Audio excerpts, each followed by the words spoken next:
Assalamualaikum warahmatullahi wabarakatuh.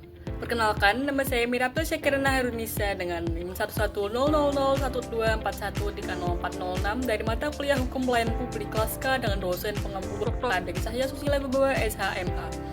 Pada kesempatan kali ini, saya akan mempresentasikan analisis kritis dari sebuah jurnal berjudul Public Information Disclosure and Adaptive Governance, an Emerging Market Case.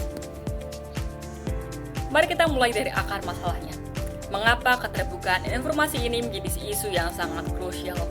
Dalam masyarakat yang demokratis dan di era yang serba digital saat ini, transparansi dan partisipasi publik adalah harga mati bagi setiap institusi pemerintahan. Jika kita melihat ruang lingkup riset dalam artikel ini, yaitu di Provinsi Sumatera Selatan, pemerintah setempat sebenarnya telah menunjukkan komitmen transparansi melalui pembentukan Komisi Informasi Daerah. Namun, realitanya tidak semudah membalikkan telapak tangan. Data menunjukkan bahwa dari tahun 2018 hingga tahun 2020, terdapat 209 kasus sengketa informasi.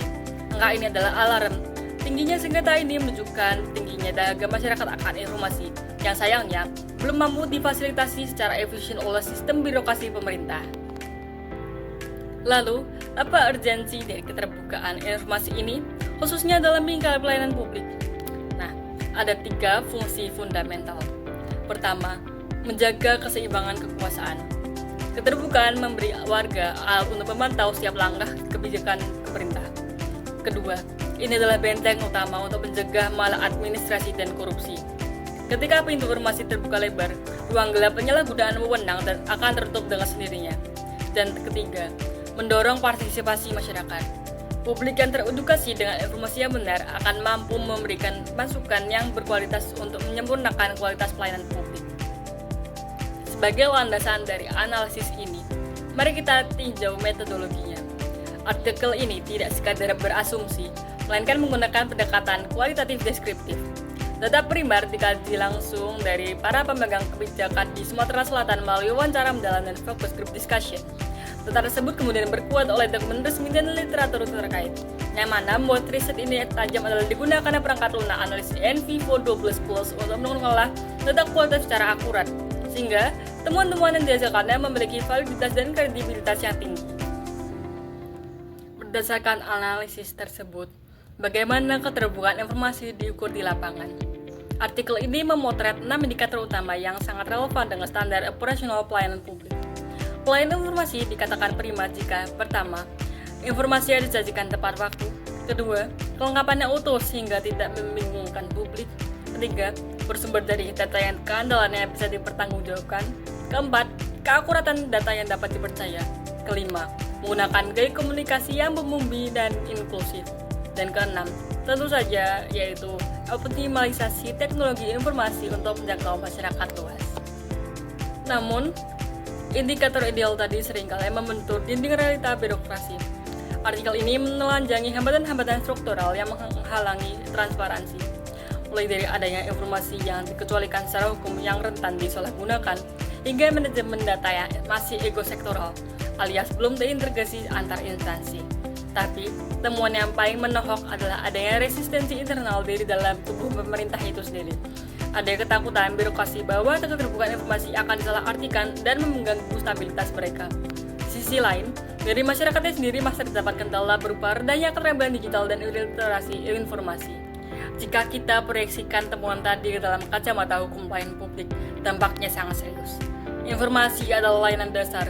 Resistensi birokrasi yang enggan berbagi data adalah bentuk pengingkaran terhadap asas kepastian dan kelancaran pelayanan. Lebih dari itu, pemerintah tidak bisa lepas tangan hanya dengan sekadar membangun website atau aplikasi. Secara hukum penyelenggaraan pelayanan, pemerintah punya kewajiban etis untuk memberdayakan masyarakat agar mampu mengakses hak informasinya, sehingga kesenjangan literasi tidak menjadi penghalang baru. Untuk membongkar kebuntuan sistemik tersebut, artikel ini menawarkan sebuah resolusi, Adaptive Governance atau tata kelola adaptif. Model ini merekomendasikan strategi yang konkret. Harus ada inklusivitas informasi bagi semua golongan. Pemerintah wajib membangun sistem manajemen informasi yang terintegrasi. Resistensi birokrasi harus dipangkas melalui perubahan budaya di lingkungan ASN, serta mutlak diperlukannya promosi literasi digital yang masif untuk masyarakat. Modal tata kelola adaptif ini disokong oleh 3 pilar utama. Pertama, yakni kolaborasi. Era di mana pemerintah bekerja sendiri sudah usai. Sinergi dengan swasta dan masyarakat sipil adalah suatu keharusan. Kedua, fleksibilitas. Birokrasi harus lincah, berani membangun regulasi teknis yang menghambat laju pelayanan prima. Dan ketiga, ini pembelajaran. Birokrasi harus berjiwa besar untuk mengevaluasi kegagalan masa lalu dan menjadikannya bahan bakar desain kebijakan yang lebih baik. Sebagai kesimpulan presentasi ini, pelayanan publik yang transformatif mustahil terwujud tanpa adanya fondasi keterbukaan informasi yang utuh. Transparansi adalah berkat kepercayaan antara negara dan warganya. Implikasi kedepannya bagi hukum pelayanan publik adalah regulasi tidak boleh hanya mengatur tata tertib administrasi, tapi harus mendorong integrasi teknologi sekaligus memberdayakan literasi masyarakat. Karena pada akhirnya, keterbukaan informasi tanpa kemampuan masyarakat untuk mengaksesnya hanyalah sebuah ilusi transparansi. Demikian analisis presentasi dari saya. Terima kasih atas atensinya. Wassalamualaikum warahmatullahi wabarakatuh.